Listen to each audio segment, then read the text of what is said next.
soy de la generación que creció en tiempo nublado, la que cargó con el pecado de todo lo anterior, aquella que con temor vio como quemaban libros y transformaban el himno que en el colegio aprendió.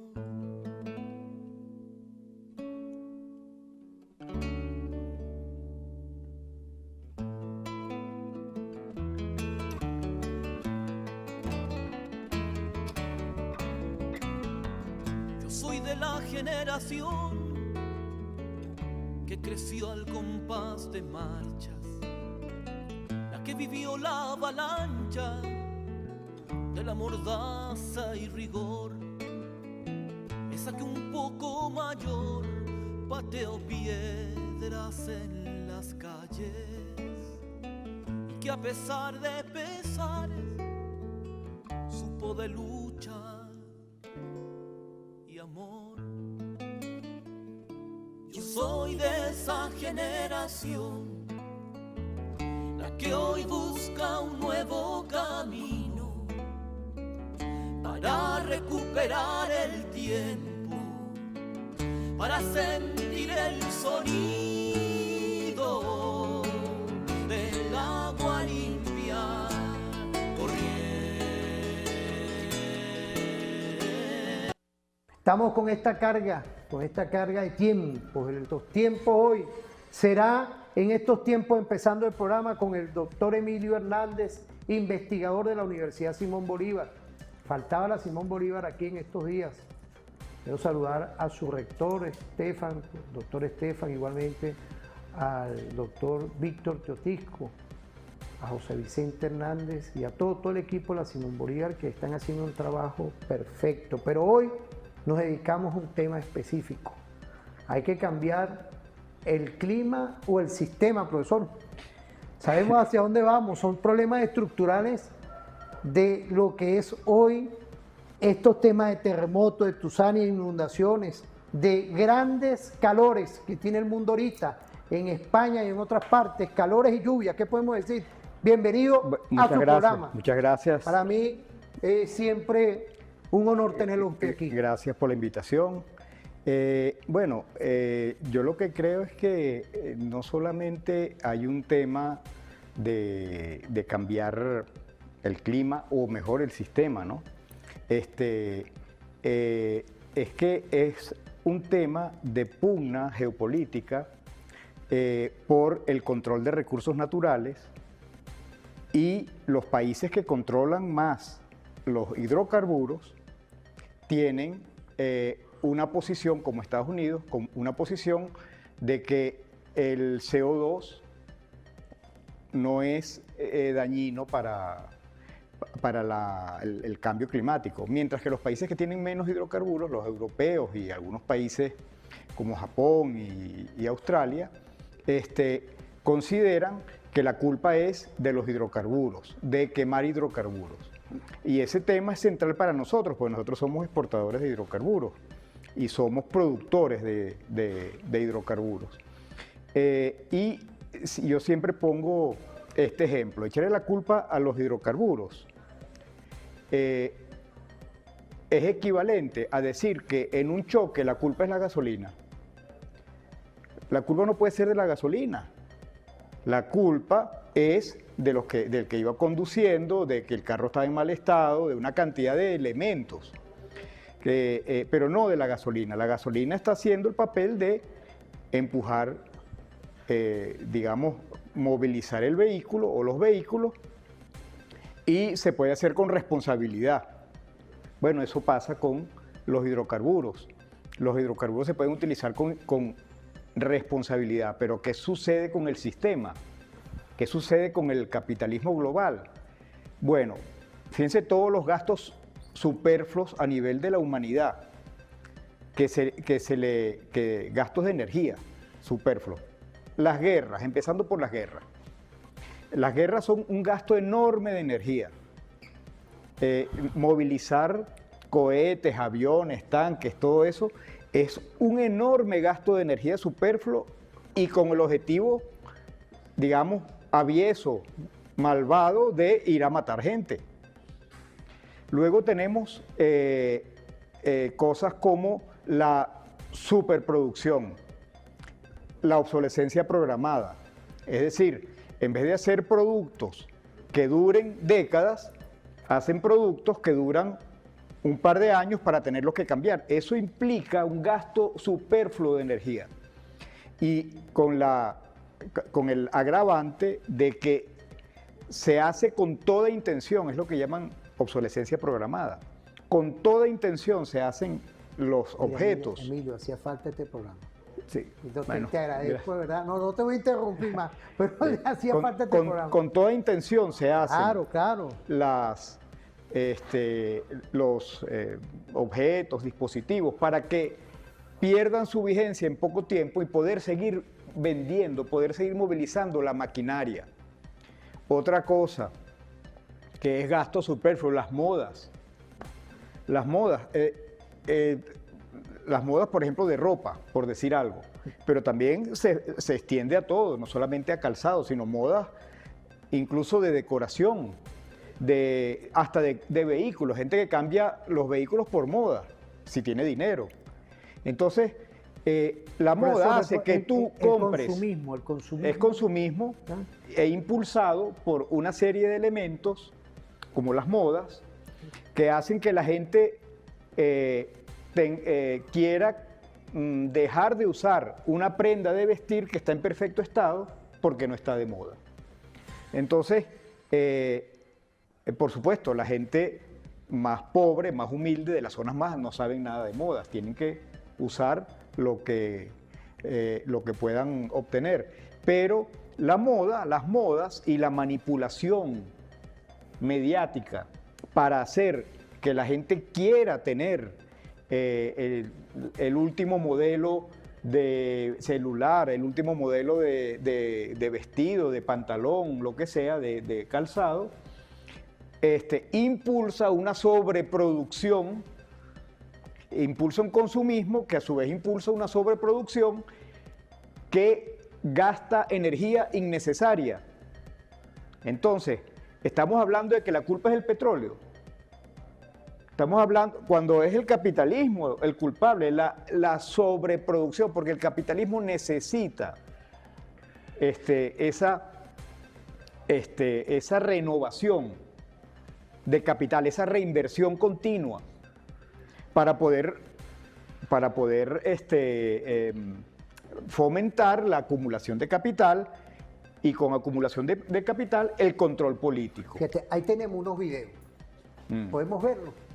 Sí. Fíjate, estos son sorpresas porque tenemos hoy a la Universidad Simón Bolívar y le pido a ese Dios del Madero.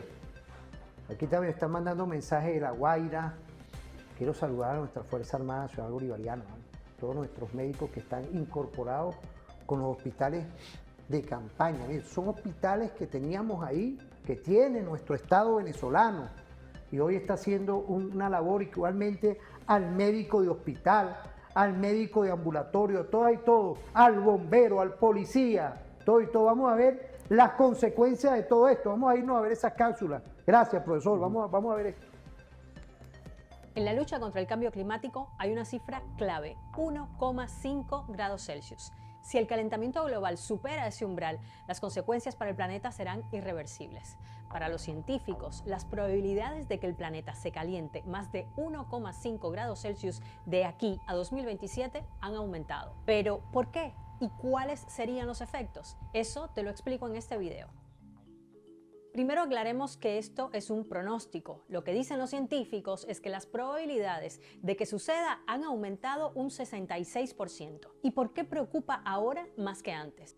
Pues porque la Organización Meteorológica Mundial, que es la que calcula cuándo superaremos ese umbral, comenzó sus estimaciones en 2020. En ese momento, la probabilidad de sobrepasar los 1,5 grados Celsius en los próximos 5 años era del 20%, mientras que ahora esas probabilidades se han más que triplicado. En las últimas décadas, el calentamiento del mundo ha elevado el termómetro de tal manera que en 2016, el año más caliente del que se tiene registro, las temperaturas subieron 1,28 grados Celsius por encima de la cifra preindustrial. Los investigadores ahora afirman con un 98% de certidumbre que ese récord se romperá antes de 2027. Y según el profesor Adam Scafie del Servicio Meteorológico Nacional de Reino Unido, esta es la primera vez en la historia de la humanidad que estamos tan cerca de romperlo. Esto es preocupante porque mantener el aumento de la temperatura por debajo de los 1,5 grados Celsius es la meta principal que tienen los países fijada desde el histórico Acuerdo de París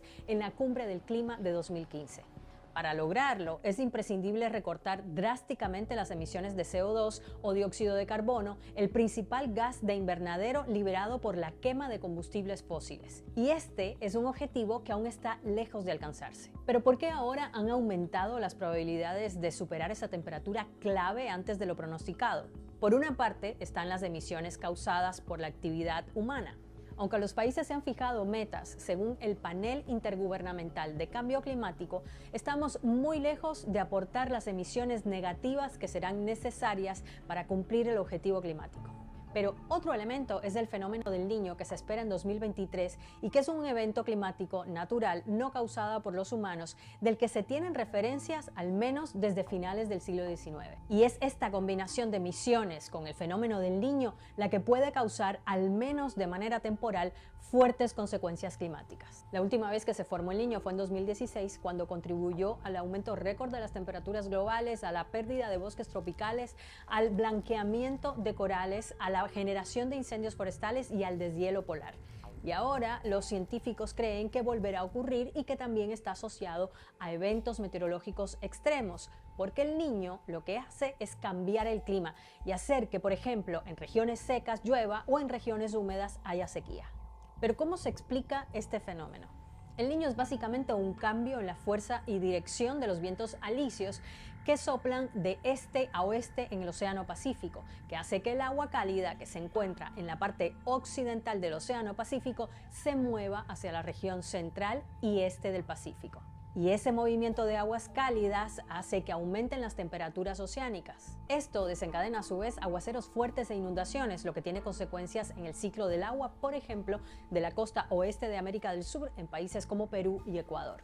Pero también puede afectar el clima en otras partes, tanto en Norteamérica como en Sudamérica. También provoca que en zonas muy lluviosas, como el norte de Australia, ocurran sequías e incendios. Ángel Adames Corraliza, profesor de Ciencias Atmosféricas de la Universidad de Wisconsin, le dijo a BBC Mundo que ya se han comenzado a ver algunos indicios que predicen que el fenómeno va a ocurrir. Por ejemplo, los medidores de temperatura oceánica que se encuentran en la región ecuatorial del Pacífico están indicando un calentamiento desde la costa de Perú hasta casi llegar a la costa de Nueva Guinea.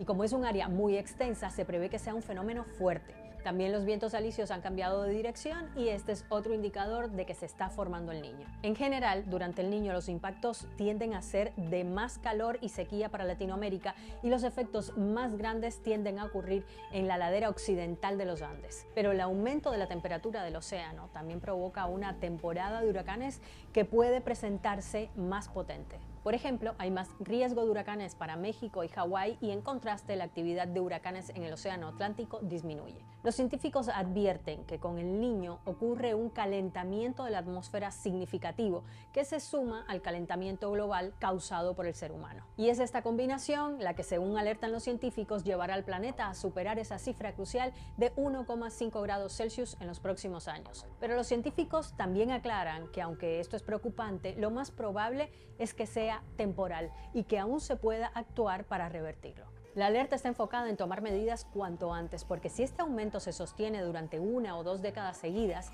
traería como consecuencia olas de calor más largas y tormentas e incendios más intensos. Y entonces sí, la humanidad llegaría a un punto de no retorno para frenar el cambio. Que en esta zona de Venezuela los sismos son menos frecuentes, pero siempre se producen. Donde hay un sismo tiene que volver a ocurrir otros en el futuro, ¿no? Y en este caso es la placa del Caribe que se roza lateralmente con la placa sudamericana y ha generado este evento. Y la otra cosa importante también es que el evento está a muy poca profundidad, ¿no? Y prácticamente el epicentro entre las ciudades. Y eso ha hecho de que se generen altos niveles de sacudimiento del suelo que las estructuras no han podido soportar y muchas de ellas han colapsado. Claro que sí. Nosotros, por ejemplo, desde el Perú, nosotros estamos en el cinturón de fuego, exactamente.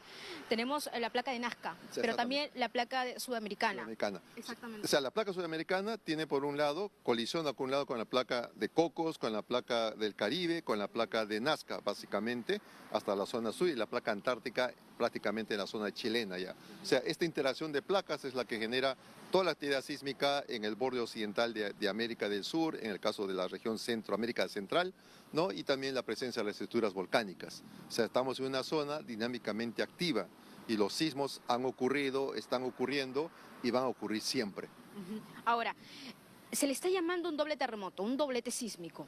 Y claro, ha habido 40 segundos, 39 segundos, me parece, diferencia, y por eso también la devastación de los edificios. No, en realidad este nombre de doble sismo eso no es muy coherente técnicamente. Lo que ha ocurrido aquí es un proceso complejo de ruptura que ha tenido dos puntos de liberación de energía. Y esos dos puntos separados por 40 segundos, 39 segundos, ha dado la impresión que son dos eventos, ¿no? Aquí en Perú también ocurrió algo similar en el 2007, ocurrió el sismo de Pisco, ¿no? La gente que vive en Lima principalmente percibió un sacudimiento muy intenso del suelo, se calmó unos segundos y volvió a producirse el movimiento. También fueron dos frentes de ruptura en un proceso complejo de ruptura. Es importante entonces aclararlo. Estamos acá con el jefe del Instituto Geofísico del Perú y nos dicen que no es un doblete sísmico, son dos rupturas. Es un proceso complejo de ruptura que está caracterizado por dos frentes de liberación de energía, que obviamente para el común de las personas lo van a tomar como dos sismos, pero el área de ruptura ha sido muy grande y involucra estos complejos procesos de liberación de energía. Ahora, sin lugar a dudas, como también usted lo ha anticipado, ingeniero, hablamos también con venezolanos durante toda la jornada. Bueno, apreciado doctor, ahí está el calentamiento global, pero igualmente un geofísico que nos da una explicación de ese evento que ocurrió el 24 de junio. ¿Qué podemos decir, apreciado doctor? Bueno, con respecto al tema semántico de si llamarlo doble sismo o doble ruptura, no me voy a pronunciar, porque, digamos, eso es como una discusión estéril, me parece a mí. Fue un movimiento seguido de otro, movimiento sísmico seguido de otro. Y posiblemente los edificios, el momento en que todavía no habían dejado de balancearse por el primer sismo, llegó el segundo y muy probablemente eso tuvo unas consecuencias fatales en las estructuras de muchos edificios. Con respecto al cambio climático, yo observo, ese programa me parece que es de la BBC, es un programa que ellos, como muchos programas europeos, ellos hacen filigranas para evitar el fondo del asunto, que es el fondo de que la actividad del hombre en muchos frentes está calentando el planeta, pero no es el CO2, no son los hidrocarburos, porque si no fuera necesario, si no se hicieran tantas guerras, si no se hiciera tanto sobreproducción, si los hidrocarburos se utilizaran en la medida exacta para el bienestar de la gente, que es lo que deberíamos hacer en Venezuela, por cierto, en vez de estar exportando petróleo, utilizarlo para nuestro bienestar, y nosotros no vamos a estar calentando el planeta porque nosotros no vamos a estar haciendo armas de guerra ni haciendo sobreproducción innecesaria, etcétera. Si se utilizaran las fuentes de energía con moderación para el bienestar de la gente, por ejemplo, los aires acondicionados, que eso es una industria millonaria, multimillonaria, que hace que se hagan edificios que no son térmicamente adecuados para montarle aires acondicionados, y eso tiene un consumo de energía bestial. Entonces, lo mejor sería estudiar, que los hay, los esquemas arquitectónicos y esquemas de ingeniería que hacen que los edificios sean naturalmente frescos, que tengan circulación de aire, que tengan, digamos, aislamiento adecuado. Y entonces no hacen falta tantos aire acondicionados. Digamos, el clímax de esta situación se dio, no sé si recuerdas, hace unos años cuando se hizo el Cubo Negro. El Cubo Negro, un edificio que se hizo en la zona de Chacao, un edificio sin ventanas, negro, que absorbe todo el calor del mundo, y entonces la energía para enfriarlo es bestial. Entonces, ¿por qué en un país tropical se hacen eso? Porque queda bonito, que ni tan bonito es. Entonces, porque eso fue una moda, eso hablando de las modas, eso fue la moda de los edificios con frentes de vidrio, que se hicieron muchos en Caracas. Entonces, por seguir la moda, se hizo un edificio que es lo peor que se puede hacer desde el punto de vista energético en un país, digamos, caliente, ¿no? Fíjate, Tropical. Emilio, me parece, mira, por eso es que el referente siempre es diferente, ¿ah? Y agradezco toda esa apreciación. Vamos a irnos rapidito a la pausa y volvemos, porque vamos a continuar cambio climático, vamos a volver igualmente a lo que es hoy un reto, que es cómo vemos, y la audiencia que nos ve, quiero saludar a la Asamblea Nacional, felicitarlos de lo que hoy desarrolla sin distingo de credo, raza ni condición política nuestros diputados de la patria. Mira, todo, sin distingo de condición política, igualmente del Poder Ejecutivo, de la presidenta Delcy Eloína Rodríguez Gómez y de los demás poderes que están hoy sintonizando estrategias para abocarnos, como todos, a este gran tema del terremoto que se está hoy atendiendo a nuestro pueblo. Vamos rapidito a la pausa, no se separen.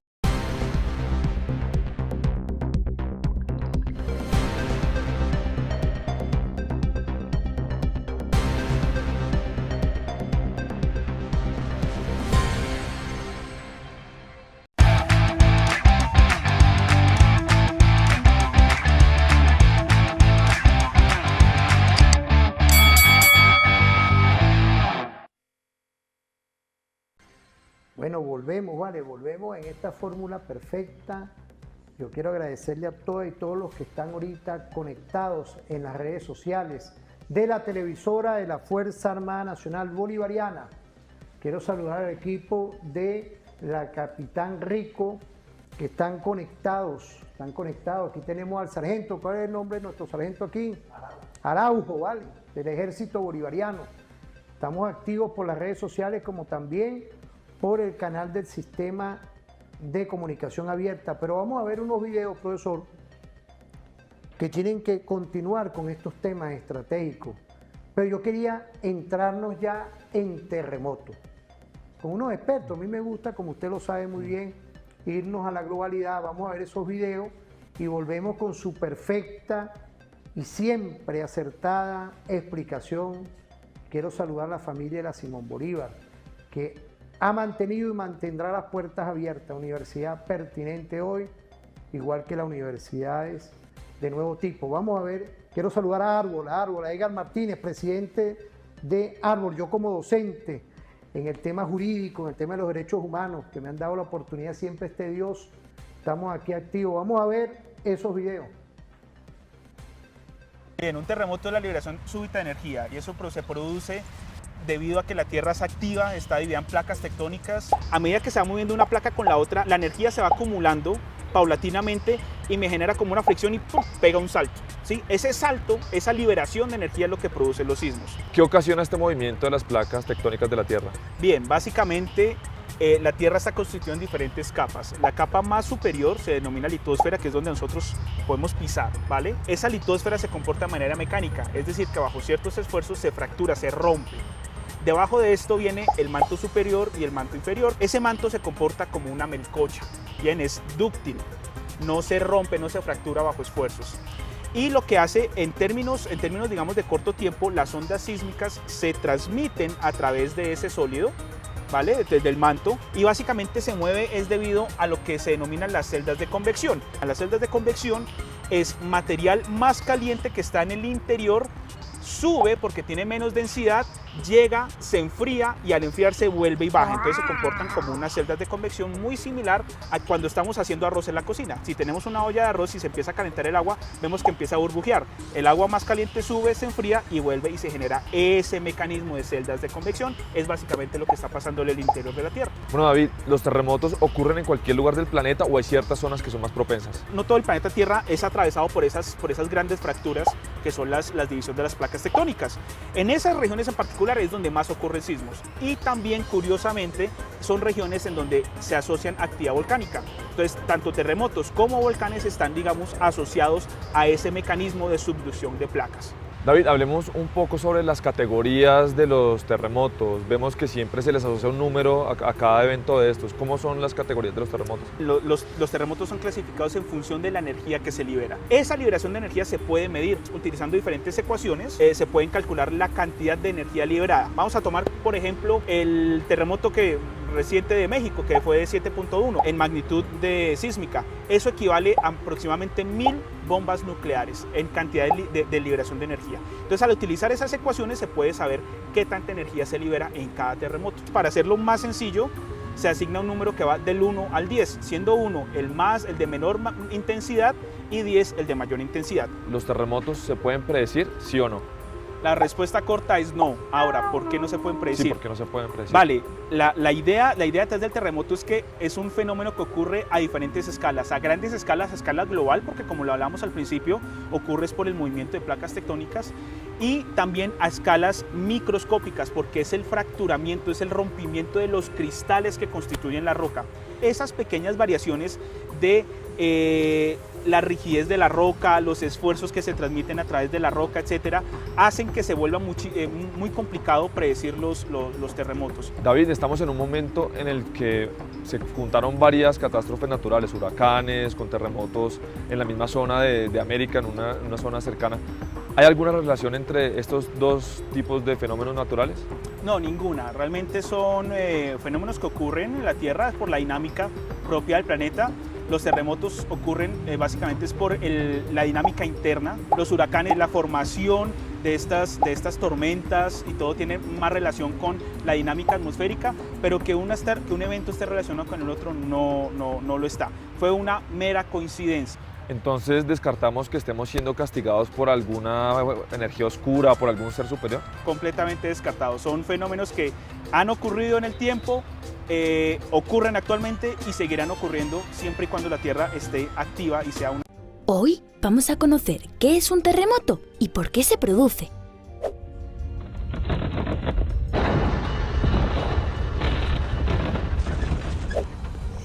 ¿Sabéis que el suelo que pisamos reposa sobre enormes placas rocosas parecidas a las piezas de un puzzle que se llaman placas tectónicas? Estas placas flotan sobre el magma, un material supercaliente que está en estado líquido o viscoso por su elevadísima temperatura. Estas placas tienen grandes fracturas llamadas fallas, y es ahí donde se originan todos los movimientos sísmicos o terremotos, y dependiendo del movimiento que realicen, producen distintos efectos. Cuando las placas tectónicas se desplazan en sentido contrario, tienen límites divergentes, y el magma de las zonas profundas emerge hacia la superficie, y cuando se enfría, se seca y forma suelo nuevo. Como estas islas... Bueno, volvemos, profesor. Eso es lo que le da contenido a nuestro programa. Está la audiencia de verdad activa, agradecen el invitado, pero también el contenido que siempre se agrega en referente diferente. Sí, bueno, bien bien informativo, de información básica, estos videos sobre el tema de las placas que se friccionan y digamos que son placas gigantescas y cuando apenas se mueven producen temblores, ¿no? En el caso de Caracas, La Guaira, históricamente hay como una especie de un ciclo, una frecuencia con la que ocurren terremotos, famoso el de 1812, en el que Bolívar dijo que si la naturaleza se opone, lucharemos contra ella y haremos que nos obedezca. El de 1900 fue muy fuerte, y el de 1967 y ¿no? Yo honestamente, yo siempre pensaba que iba a haber pronto que yo iba a vivir otro terremoto en Caracas. Lo esperaba para los años 30, digamos, porque se cumplían los 60 años, 65 años de... Por eso es como que en los años 30 iba a haber Por eso es importante, doctor, hablar este tipo de temas con personas que tienen un conocimiento, un estudio, un tiempo, una medición de todo lo que puede ocurrir, lo que se llama la prospectiva. Agradezco su visión. Pero como dice el video, no se puede predecir el momento exacto. Claro. No se puede predecir, pero se sabe que ocurren con cierta frecuencia. Yo esperaba, como decía, en los años 30 estar muy alerta, por decirlo así. El terremoto en este ciclo se adelantó, fueron 59 años los que pasaron desde el terremoto anterior, en el 67, y el terremoto actual. Pero claro, eso no indica, es un ciclo aproximado, puede adelantarse y puede retrasarse, y el promedio es lo que va a dar como los 65 años, se ha calculado más o menos el promedio. Entonces, ¿qué sucede? Otra de las cosas que sucede es que esos epicentros de esos dos eventos sísmicos estaban a una distancia de Caracas y de La Guaira, una distancia, digamos, peligrosa. ¿En qué sentido? Fíjense que, aunque ha habido daños, no se han reportado tragedias, calamidades similares a La Guaira en ciudades que estaban más cerca del epicentro. Uno tiende a pensar que mientras más cerca del epicentro, peor.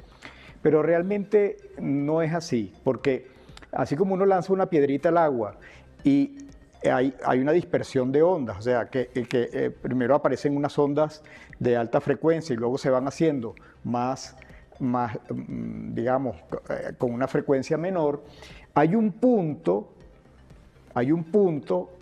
en el que esas frecuencias son fatídicas para las edificaciones. Y no estoy diciendo que la Tierra tenga una densidad constante como el agua. Eso es muy complejo porque la Tierra tiene muchas densidades, porque hay pedazos donde es rocoso, otros pedazos donde es arenoso, etc. Pero digamos que el evento sísmico llegó, digamos, eso es un tema como por decirlo así, de mala suerte por un lado, pero por otro lado es un tema recurrente, como he dicho, que sucede en la zona capital, ¿no? En la zona de Caracas y La Guaira sobre todo. Entonces llegó con una frecuencia y además y encima dos eventos sísmicos, uno detrás del otro, que posiblemente uno puso a balancear a los edificios y el otro a lo mejor llegó con con unas características de onda ligeramente distintas, y entre los dos eventos sísmicos produjeron esta calamidad.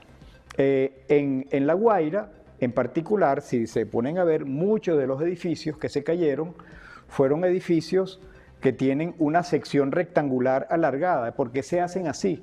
Porque, digamos, se aprecia la vista al mar. Entonces, muchos edificios tienen un conjunto de apartamentos con vista al mar y son alargados, lo cual maximiza la fachada que tiene vista al mar. Entonces muchos de estos edificios se cayeron en esa dirección, que es, digamos, se fracturaron en la parte más delgada y se cayeron en esa dirección.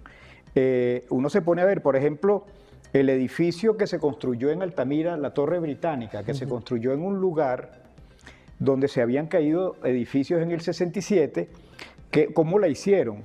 La hicieron de sección cuadrada y, bueno, con unas columnas muy gruesas y no tan alto en relación con la superficie que ocupa.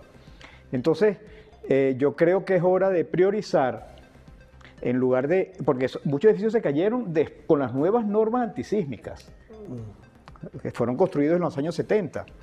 Es importante, porque desde el 67 yo tenía aquí a Rafael Argotti en estos días, al profesor, y nos hablaba que en el 67 se crearon unos nuevos protocolos y ahora tiene que adecuarse los colegios de ingenieros que le corresponde a esos nuevos protocolos que tenemos que... Entonces, esa priorización de las empresas constructoras, de tener, de querer hacer edificios que por su característica se venden mejor, porque tienen vista al mar y todo eso, va a tener que cambiarse, va a tener que hacer tiene que haber una normativa muy fuerte para que los edificios prioricen la estabilidad estructural en eventos sísmicos.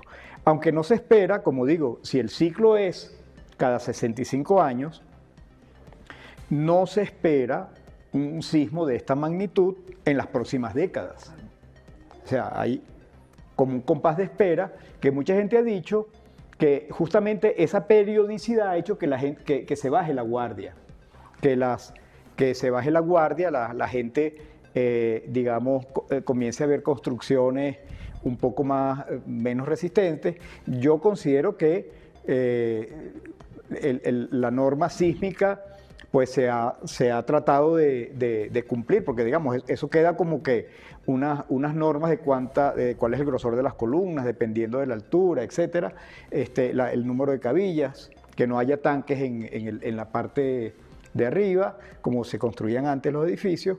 Esas son normas que se han seguido respetando, pero digamos, esa priorización de la construcción como elemento vacacional en La Guaira y elemento de venta de una vista al mar que es muy bella, pues vamos a tener que cambiar ese esquema, ¿no? Y hacer en zonas sísmicas, sobre todo en las zonas sedimentarias, o sea, zonas donde no son rocosas, sino que son sedimentos. En Caracas hay varias zonas, la zona de los Palos Grandes, Altamira, en la zona de San Bernardino y también otras zonas.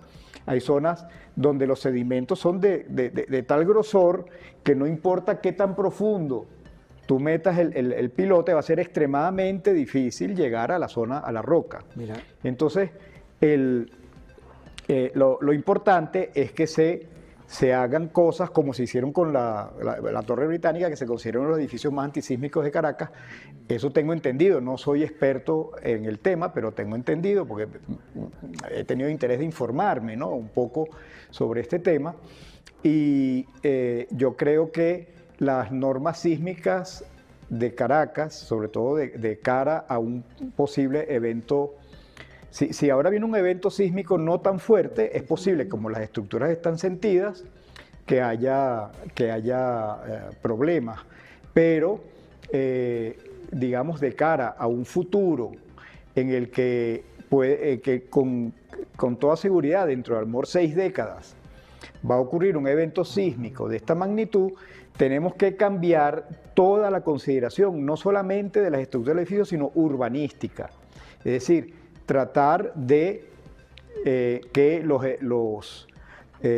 las edificaciones no sean tan altas, que tengan salida rápida, que le dé tiempo a la gente de bajar por escaleras y de salir y bajar por escaleras, y bueno, y que sean construcciones más livianas también, como hay en ciertos países desarrollados desde el punto de vista sísmico, como Japón, ¿no? Claro. Que son construcciones ligeras. Fíjese, profesor, felicitan el programa.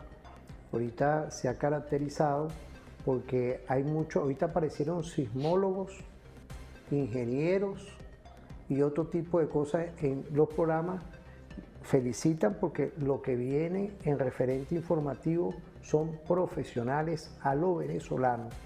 Quiero decirlo en público porque tenemos invitados de lujo diariamente y es un esfuerzo permanente de parte del doctor Omar Vargas, igualmente el profesor Wilder Vargas y todos nuestros invitados, que siempre estamos en esa búsqueda de lograr. Yo no soy comunicador social y no me gusta, soy un abogado, usted es ingeniero, y aquí estamos dando la batalla, como siempre, en esa función permanente, en una televisora militar.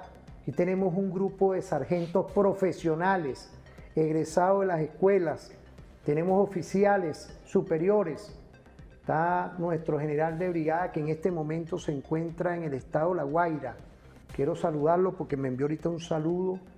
Están operacionalizando, él es dentro del arma militar, él es comunicador, quiero saludarlo desde aquí, a todo el equipo que está aquí. Aquí tenemos al vicepresidente del canal, el coronel Cedeño, igualmente tenemos al capitán Garabán, al teniente Alexis Corredor de la Guardia Nacional Bolivariana. Vamos a irnos a una pausa. Quiero agradecer al invitado, a la gentileza que siempre envían mensajes de todas y todos los que están siempre conectados por nuestras redes sociales. Vamos a irnos a una pausa, no se separen.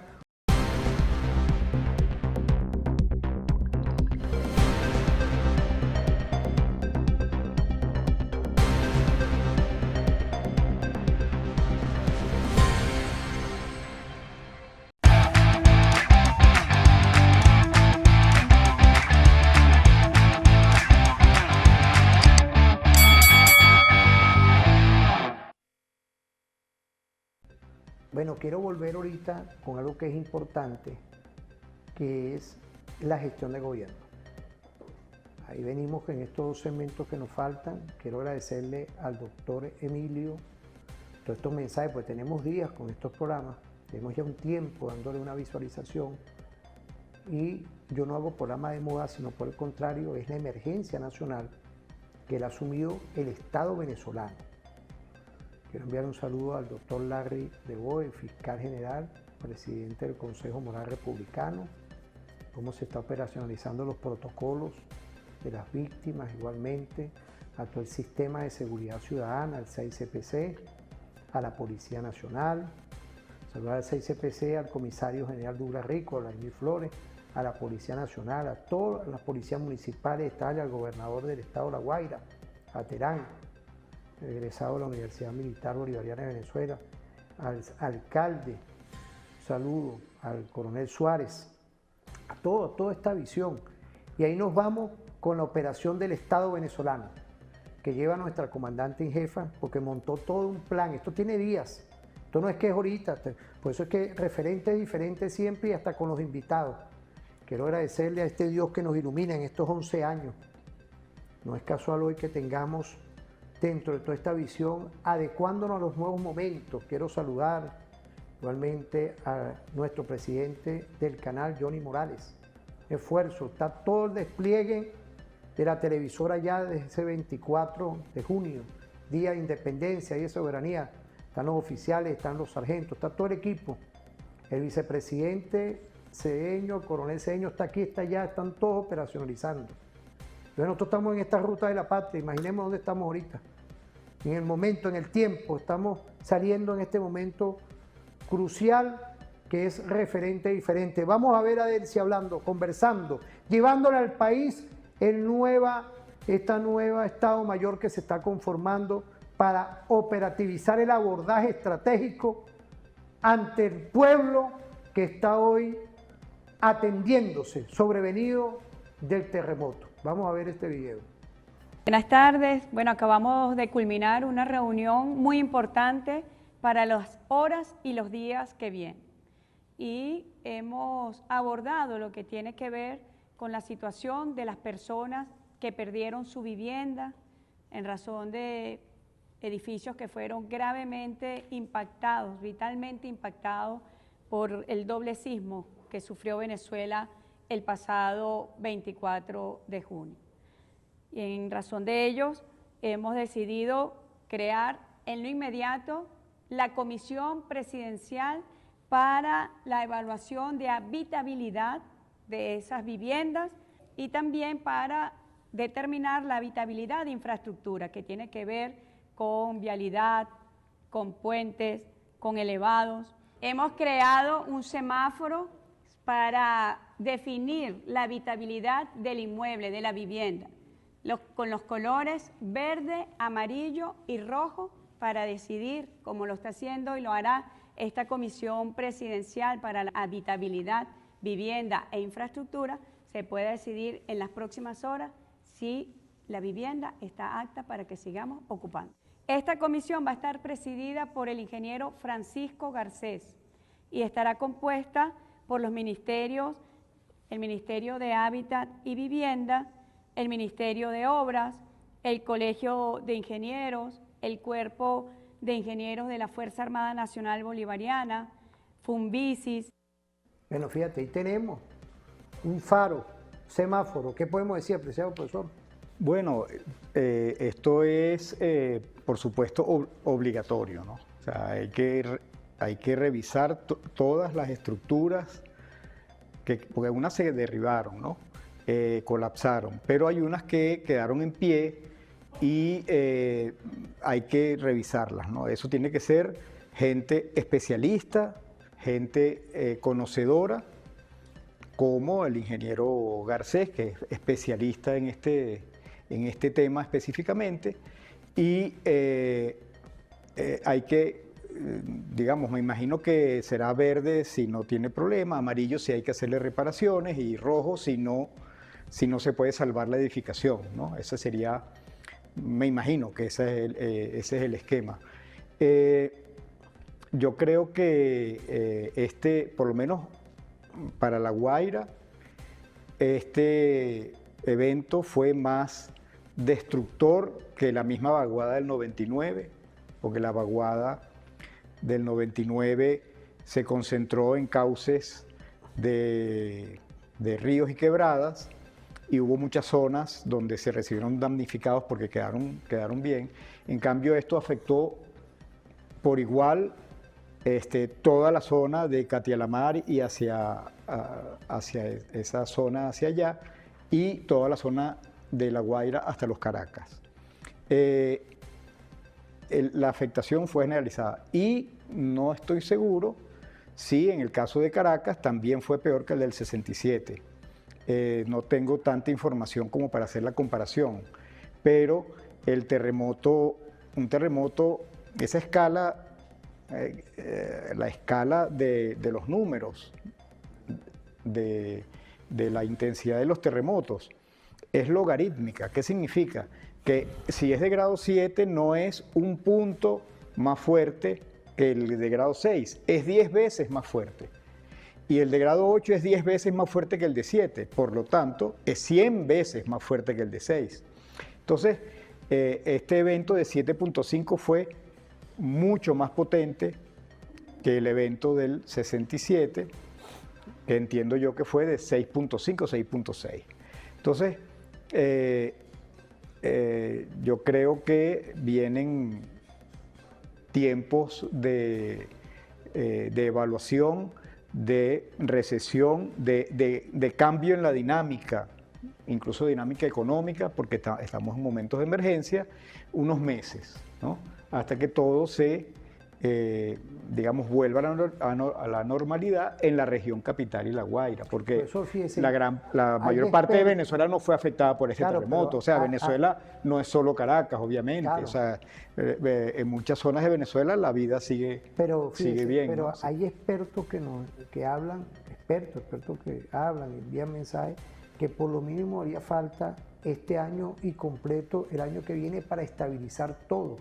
Porque es todo un andamiaje y prepararnos, fíjese, aquí le pongo unos mensajes, prepararnos para los nuevos retos de lo que ocurrió en Venezuela, que no ocurrió en otras partes de América Latina. Pero todo depende de qué quiere decir con estabilizar, porque por ejemplo, las vías seguramente están abiertas en un mes.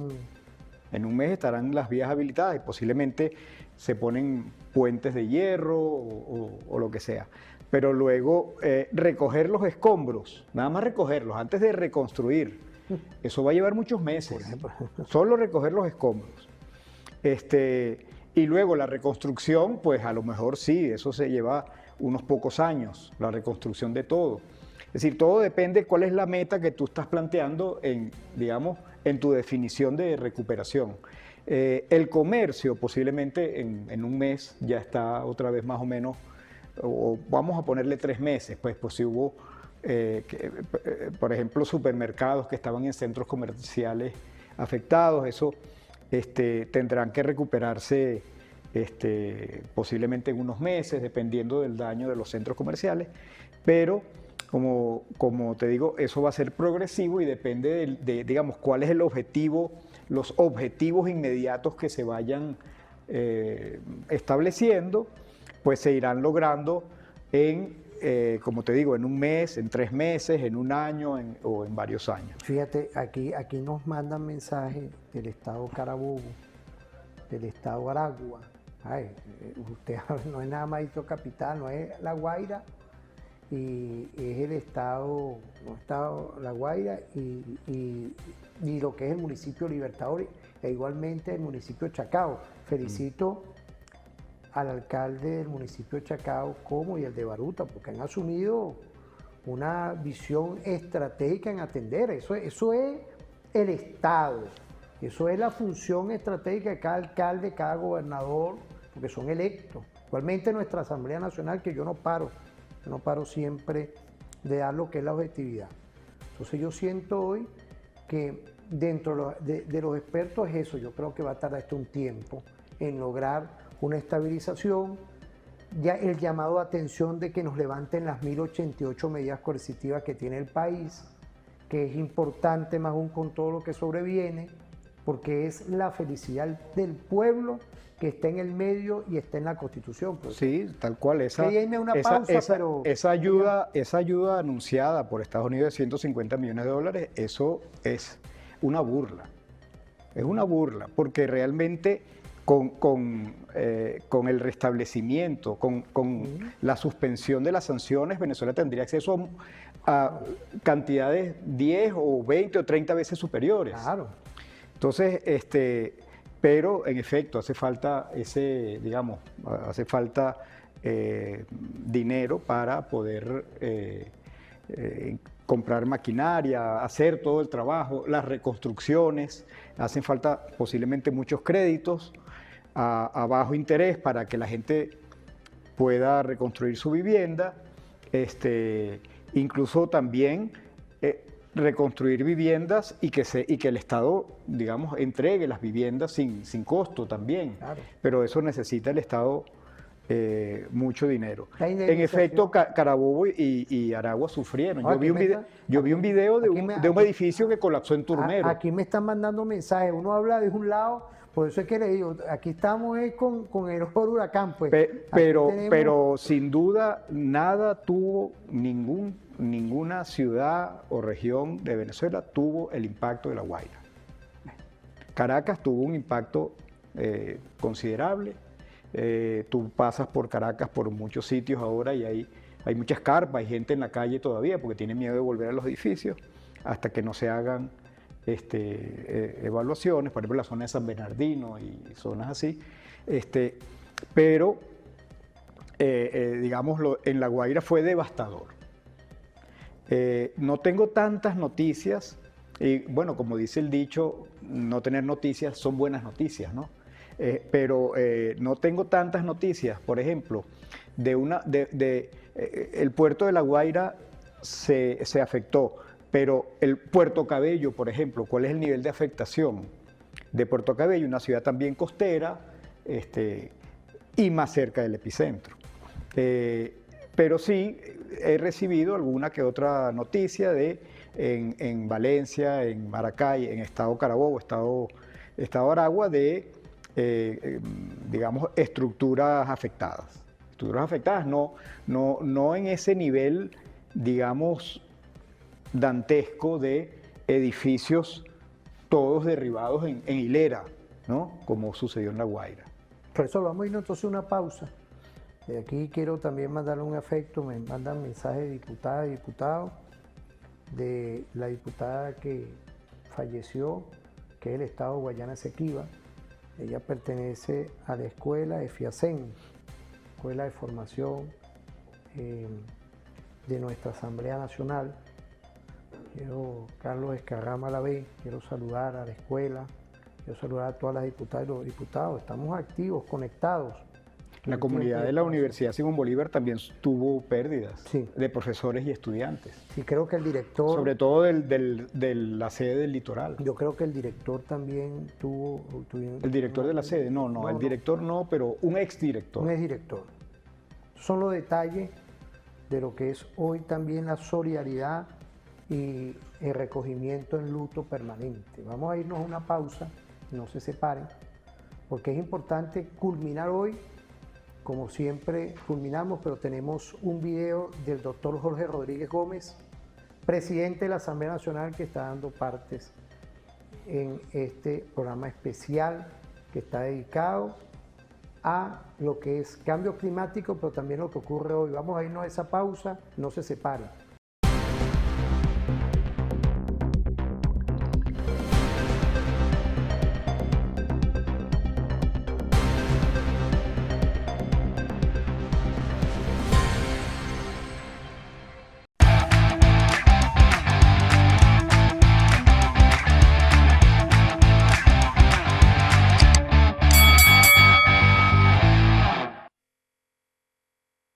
Bueno, profesor, fíjese, ahí tenemos un video del presidente de la Asamblea Nacional. Él está dando reporte desde el 24. Vamos a ver qué nos dicen. E igualmente tengo entendido que también la doctora Delcy en caliente está dando información. Vamos a irnos a ver esos videos para tener un contenido, que ustedes vean lo que está haciendo tanto el Poder Legislativo como también el Poder Ejecutivo. Vamos a ver esos videos. Muy buenas tardes a todo el pueblo de Venezuela, que unido enfrenta esta tragedia que hoy a las 6 de la tarde cumplirá exactamente 7 días. Después de los 2 terribles terremotos contiguos que azotaron a todo el país y que se ensañaron especialmente con el estado de La Guaira y con algunas zonas de la ciudad de Caracas, de Carabobo y de Aragua, hasta este momento podemos contar 782 réplicas, repito, 782 réplicas desde el pasado miércoles 24 de junio a las 6:02 de la tarde. Es importante informarle a toda la población que así como ayer informamos que habían disminuido la frecuencia de aparición de esas réplicas y también había disminuido la llamada magnitud de momento, de la intensidad, de la fuerza de las réplicas, debemos informarles que hoy continúa ese proceso y hoy tenemos menor frecuencia en la aparición de réplicas y el rango de magnitud también ha disminuido. Eso quiere decir que haya desaparecido por completo la amenaza de una réplica mayor. No quiere decir eso, pero sí es una buena noticia, puesto que se mantiene esa tendencia y puesto que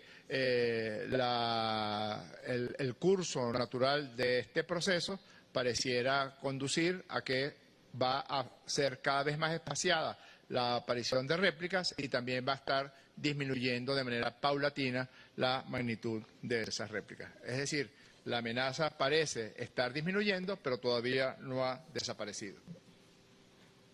En cuanto a las personas rescatadas, ayer se suma el rescate de una niña y llegamos a 6.461 personas que han sido rescatadas por los más de 4.000 efectivos y brigadistas internacionales que se encuentran todavía hoy en el sitio de desastre, en la zona de desastre, buscando personas vivas. La esperanza se mantiene intacta y insistiremos en seguir buscando a personas que estén con vida entre los escombros. Se encuentran los más de 26.000 efectivos, entre efectivos de la Fuerza Armada Nacional Bolivariana, efectivos de la Policía Nacional Bolivariana, los bomberos. Palabras de la ciudadana doctora Delcy Rodríguez Gómez, presidenta encargada de la República Bolivariana de Venezuela. Muy buenas noches, queridos embajadores, rescatistas que cruzaron las fronteras de sus países para brindar ayuda al pueblo venezolano. Hace exactamente 8 días, Venezuela vivió una de las peores tragedias naturales que haya conocido en su historia. Pero el duelo que está en nuestros corazones hoy se convierte en gratitud para agradecer a todos los pueblos de 31 países que vinieron a socorrer y dar vida a los venezolanos que lo han necesitado. Hemos tenido rescatistas especializados, voluntarios especializados que han podido trabajar con los rescatistas venezolanos. Y durante estos días, Venezuela se ha convertido en un territorio donde la esperanza humanitaria vibra en cada uno de nuestros corazones. Cada equipo de rescate que llegaba a una zona colapsada significó esperanza. Las operaciones de búsqueda y rescate continúan porque tenemos esperanza y fe. Y quienes han venido a nuestro país, allende sus fronteras, desde muy lejos, han podido ver lo que ha sido. Bueno, ¿qué podemos decir, apreciado doctor, de todo esto que está ocurriendo en caliente? Bueno, estas son las informaciones reales, verosímiles, en contraste con muchos rumores que ha habido, que muchos son, digamos, oportunistas, políticamente oportunistas, quieren, digamos, algunos se hacen por maldad, porque mucha gente genera rumores un poco por maldad, un poco por la diversión de ver qué efecto tiene, pero otros rumores están originados con toda intención de causarle un daño político al gobierno y a los actores políticos del PSUV y de la Revolución General. Entonces, yo creo que hay que, por ejemplo, una noticia alarmista que dijeron que había 100.000 muertos, o sea, y lo que se han reportado hasta ahora son 2.000. Y digamos una proyección más o menos razonable puede llegar a 5.000, no sé, porque hay mucha gente atrapada en los escombros. Pero digamos que la información sobre los rescates, sobre la ayuda internacional, sobre la actividad, no solamente ayuda internacional, sino la ayuda nacional. Es decir, la cantidad de gente que salió, digamos, a ayudar de cualquier manera. Ayer me estaban diciendo que la donación de sangre, por ejemplo, la tuvieron que parar porque había demasiada gente, ya había suficiente sangre donada. Y que, digamos, la gente sigue con esa idea de ayudar de cualquier modo, o sea, enviando, digamos, lo que hace falta a centros de acopio, alimentos no perecederos, agua potable, etcétera, colchones, carpas, todo esto. Entonces, yo creo que la respuesta del país, salvo la de estos sectores un poco más, digamos, recalcitrantes, calenturientos, ¿no?, de la política, que han querido hacer leña del árbol caído por beneficio personal. Entonces, yo creo que esto hay que rechazarlo y hay que atenerse a las informaciones oficiales y las informaciones de expertos que pueda haber, digamos, dando declaraciones a los medios. Un experto se reconoce muy fácil. No, simplemente da datos técnicos y expresa con objetividad una situación. En cambio, cuando ya se trata de opiniones políticas, ya se ve que se reconoce también porque hay alarmismo, porque hay tremendismo en las declaraciones, porque los rumores que llegan por las redes sociales son, bueno, empezaron con rumores que si se estaba cayendo los viaductos de Caracas-La Guaira, que si Corpoelec iba a cortar la luz por yo no sé cuántos días.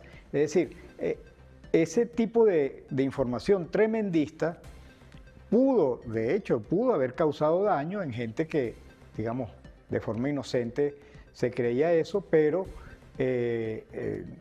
al final fueron superados y yo creo que al final hay un aprendizaje de toda la población de que no se puede creer en todo lo que a uno le digan y que no es conveniente difundir una información sin verificarla antes. Es decir, si usted recibe una información por redes sociales, antes de reenviarla, métase en páginas web de noticieros más o menos serios para ver si hay algún tipo de corroboración de esa información antes de reenviarla, no reenviar las cosas automáticamente, porque eso causa mucho daño.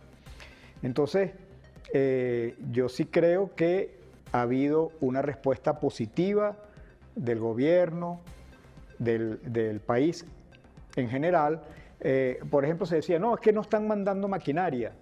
Bueno, para empezar, para un desastre de esta magnitud no hay cantidad de maquinaria suficiente, hay que administrarla.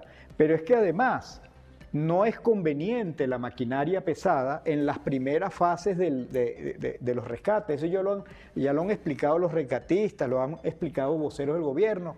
No es conveniente, es peligroso mover las grandes losas antes de hacer primero una búsqueda por zonas, por los recovecos y los resquicios que deje digamos, el colapso del edificio. Es decir, la maquinaria pesada tiene que venir después.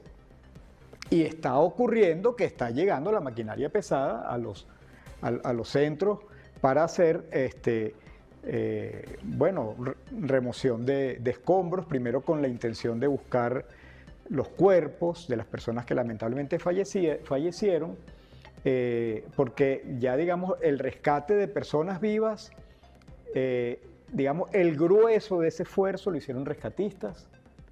Ojalá que todavía se pueda rescatar gente viva, pero ustedes saben muy bien que esas probabilidades van disminuyendo con el tiempo. Entonces, en estos momentos lo que hay es que hacer el rescate de los cuerpos y la remoción de escombros y la recuperación de una normalidad relativa, considerando las circunstancias, sobre todo en La Guaira, como yo dije anteriormente. En efecto, hay otros sitios que han enviado mensajes por el teléfono que también fueron afectados, digamos el Junquito, zonas de Valencia, de Maracay, y en general no de Valencia y Maracay, sino del estado Carabobo y el estado Aragua. Ha habido Morón y Puerto Cabello se han reportado hoy, profesor. Morón y Puerto Cabello en esta hora. Ahí tenemos también... Sí, claro, eso está muy cerca. Morón y Puerto Cabello están muy cerca del epicentro. Yo quiero saludar a la República de Vietnam, que está la delegación aquí. Tuvieron la gentileza del ciudadano embajador Américo de enviarnos un video, no sé si queríamos verlo, de cómo está operacionalizando. Son muchas las delegaciones, pero muy especialmente que me envió ese material. Vamos a ver ese video, lo tenemos por ahí, vamos a ver, para darle un contenido.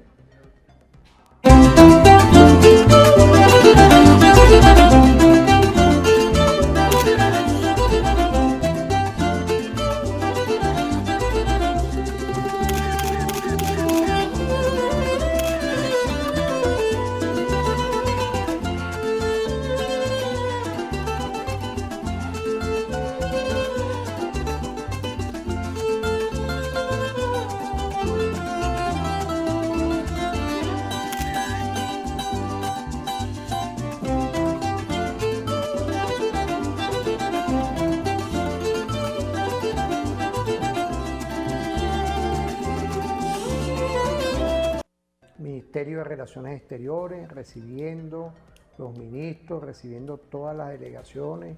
Más, estamos hoy viendo cómo hay una solidaridad internacional, tenemos toda esa visión de entender hoy que en la comunicación tiene que haber responsabilidad, tanto en las redes sociales como en los medios de comunicación privados, porque es un llamamiento a la objetividad de lo que el Estado venezolano, profesor, con todo el debido respeto, sin distingo de partido ni ideología, nos está asumiendo esto con bastante claridad meridiana para lograr de verdad que se le dé respuesta a todo el pueblo afectado, profesor.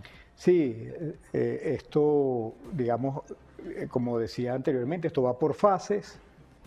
El caso del rescate, primero rescatar personas vivas, luego hacer un levantamiento de las personas que lamentablemente fallecieron y luego ir restaurando la infraestructura, primero infraestructura pública, vialidad y luego pues finalmente colaborar con las personas que han perdido su vivienda, ¿no? Entonces yo creo que esto la gente tiene que entender esto así y no atender a rumores malsanos que no sabemos, como decía antes, no sabemos si son por maldad o por motivaciones políticas, pero es que no importa, es que es casi lo mismo. Ahora, profesor, eso es maldad en cualquier caso. Volviendo a un tema, ¿no?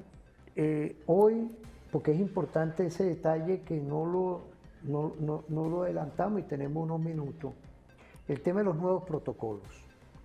Y yo creo que esto hay que decirlo, estos son los tiempos, son todo lo que sobreviene de estos esquemas de eventos sobrenaturales y es hoy una visión que deben de tener el Colegio de Ingenieros, los arquitectos, todo.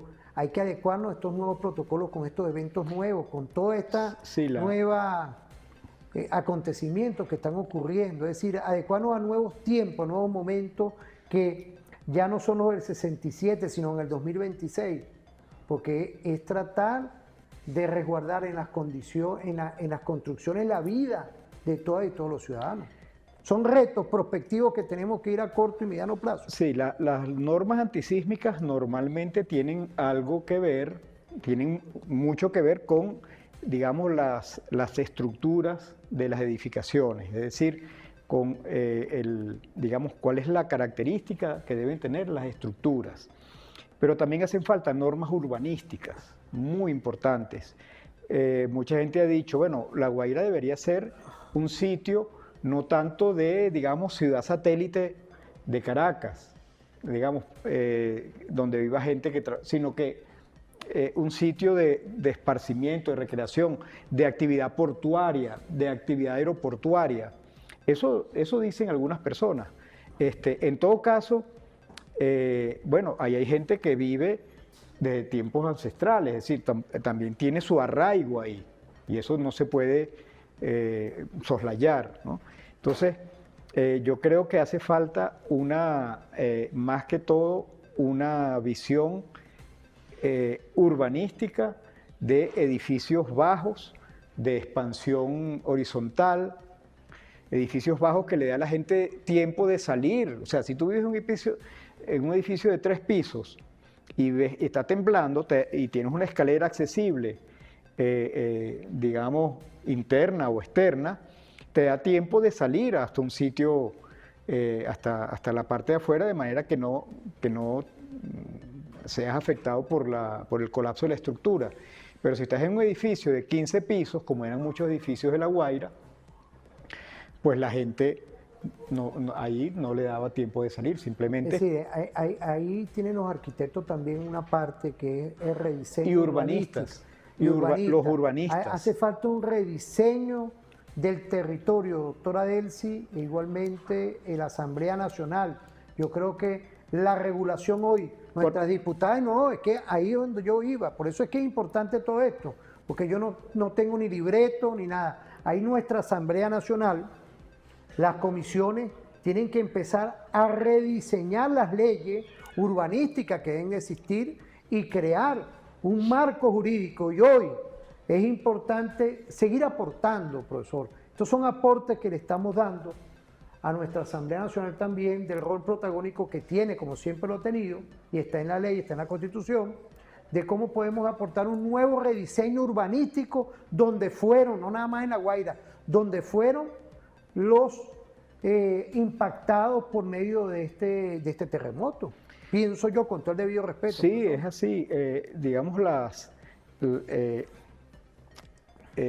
edificaciones altas, no necesariamente, depende de la estructura, necesariamente son más vulnerables que las más pequeñas, pero por lo menos en las bajas es posible evacuar con rapidez, ¿no? un edificio. Entonces, se han hecho en Caracas muchas edificaciones altas que son vulnerables a estos sismos, y lo estamos viendo, y es muy probable que después de esta inspección que se va a hacer de todas las edificaciones haya que evacuar muchas edificaciones. Claro, decir, pero no solo las que colapsaron totalmente. Pero fíjese, regularizando todo esto, vamos a permitir que las alcaldías, que son los que dan los permisos, con el debido respeto, ingeniería municipal. Ingeniería municipal, podemos crear un protocolo que en estas áreas que han sido ya vulnerables, el tema de La Guaira, que no es la primera vez, con el 67 sabemos lo que ocurrió en Caracas, hay que investigar ahora con la inteligencia artificial, no hace falta ahorita que uno tenga que tener una edad, no. Entonces, rediseñar jurídicamente todo este tema del urbanismo. Me interesó esta visión. Fíjate que muchos edificios que se cayeron en La Guaira, por lo menos, que yo conozco un poco cosas que pasaron allí, estaban hechos con las normas, eran de los años 70, claro. Habían renovado la norma antisísmica, cumplían la norma antisísmica. Sin embargo, se cayeron. Es decir, la norma antisísmica siempre tiene una referencia de un evento, digamos, probable de una determinada intensidad, pero si el evento es de intensidad superior, entonces ahí digamos, esa norma no funciona. Entonces yo creo que hay que hacer no solamente normas antisísmicas, sino normas urbanísticas, normas urbanísticas de rígido cumplimiento que no va a quedar más remedio que hacer. Bueno, doctor Emilio, se nos acabó el tiempo, ¿vale? Y culminamos con un tesoro. Mira, aquí tengo el teléfono apagado. ¿Verdad que quiero agradecerle a usted? Gracias por el tiempo y el aporte que estamos dando. Quiero saludar a la Asamblea Nacional, al Poder Ejecutivo, al Legislativo, al Judicial, al Poder Ciudadano, a todas y todos que estamos en Referente Informativo de lunes a viernes, de las 7 de la mañana, como siempre, referente diferente. Que pasen un feliz día y nos vemos en otra oportunidad.